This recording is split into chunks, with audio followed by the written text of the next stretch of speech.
Tila isang matinding kaganapan po ang papalapit kay Shiba Inu, ang kilalang meme coin na minsan nang nagpayanig dito sa mundo ng crypto. Ayon po sa isang eksperto, may last chance itong si Shiba Inu para makagawa ng malaking rally o pagsabog ng presyo. Pero kung hindi ito mangyari, baka tuluyan na po siyang malaglag ng 50%.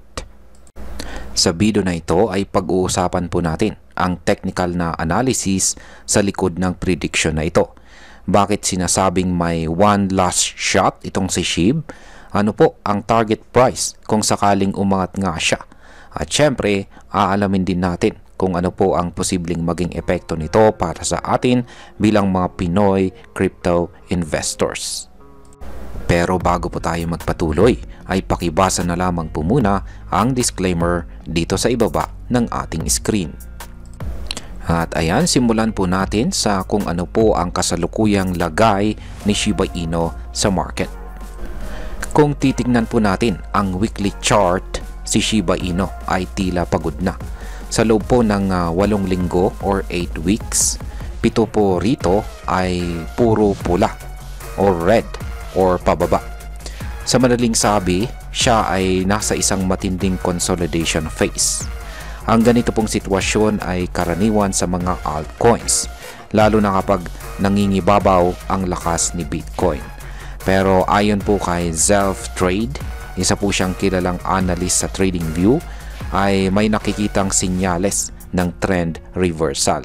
Ibig sabihin ay possible raw na si SHIB ay nasa simula ng panibagong pag-angat.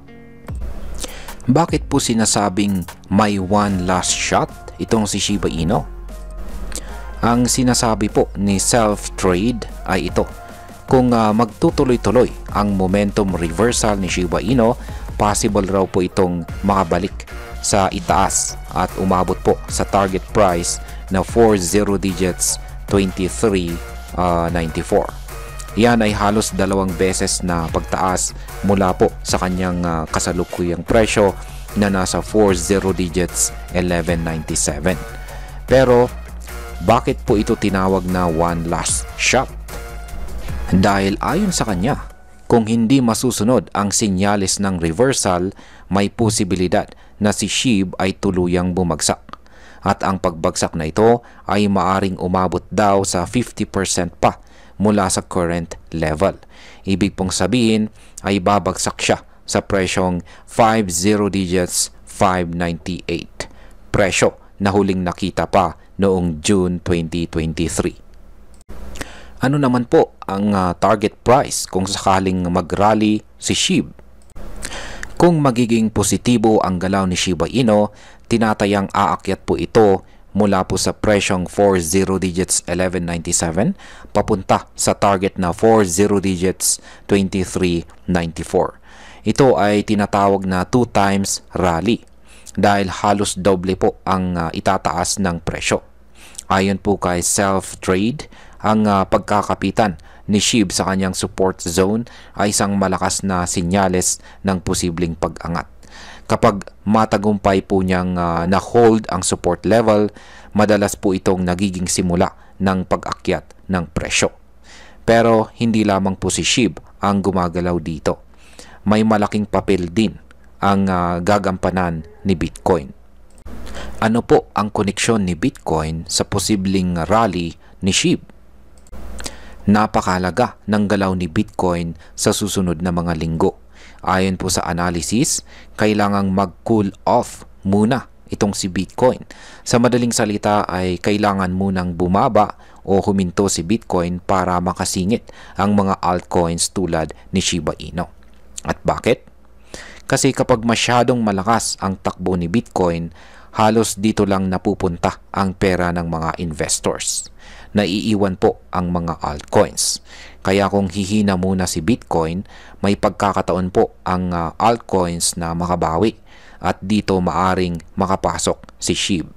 Pero kung hindi ito mangyari at patuloy po ang dominance ni Bitcoin, mas lalong mahihirapan po ang mga altcoins na gumalaw pa itaas.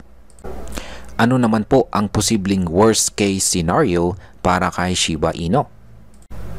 Kung sakaling mabigo si SHIB na mag-bounce mula sa kanyang support zone ayon kay self-trade, pwedeng mawala ang kasalukuyang suporta. Kapag nangyari ito, may tsansang bumalik si SHIB ng halos kalahati pa.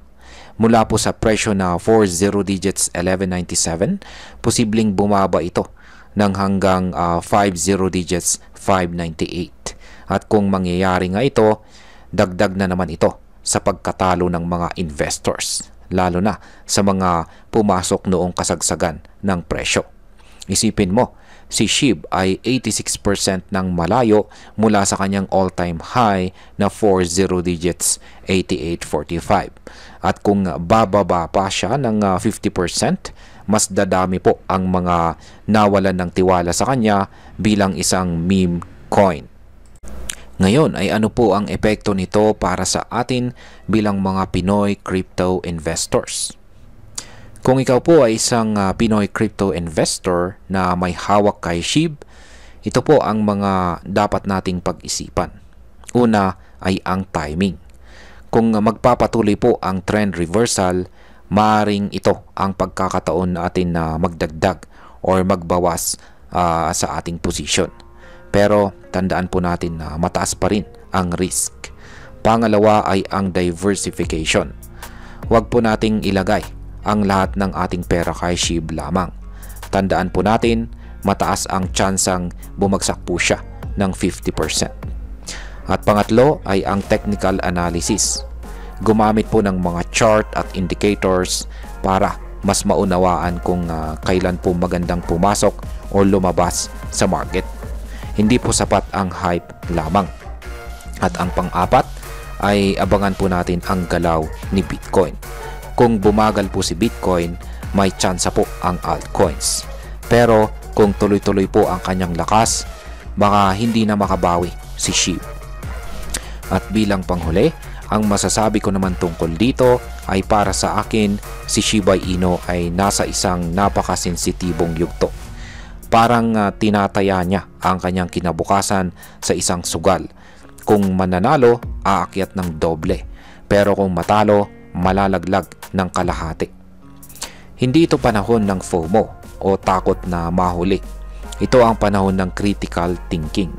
Kung may hawak ka kay SHIB, aralin mo kung saan mo siya bibilhin at kung saan ka magsiset ng stop loss. At higit po sa lahat ay huwag kang magpadala sa hype. Oo, si SHIB ay isang meme coin. Pero sa crypto, kahit ang meme coins ay pwedeng maghatid ng kita kung marunong kang dumiskarte. At ayan, hanggang dito na lamang po tayo sa video na ito mga ka-crypto. Marami pong salamat sa panonood. Ingat po tayo lagi at God bless po sa ating lahat.